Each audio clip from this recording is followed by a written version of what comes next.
The Trump administration will seek to sell Taiwan at least 5 and possibly 7 advanced weapon systems, according to recent reports by Reuters and the New York Times. Reuters reports the administration on Monday, October 12th and Tuesday, October 13th notified Congress of its intention to sell 5 weapon systems to Taiwan. The M142 HIMARS, High Mobility Artillery Rocket System, is a multiple launch rocket system on a wheeled chassis. It fires the MLRS family of munition rockets and artillery missiles.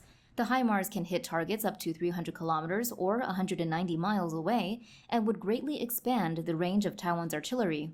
The Standoff Land Attack Missile Expanded Response, or SLAMR, is an air-launched cruise missile that can attack targets on land and sea at a range of 278 kilometers or 150 nautical miles. It could be fired from Taiwan's F-16s, which would also receive external sensor pods for the real-time transmission of imagery and data from the aircraft back to ground stations. The MQ-9B Sea Guardian drone is an unarmed maritime variant of the MQ-9 Reaper. The Sea Guardian can be used to help track and hunt surface ships and submarines. The Harpoon Block II is an over-the-horizon anti-ship missile that would serve as a coastal defense cruise missile.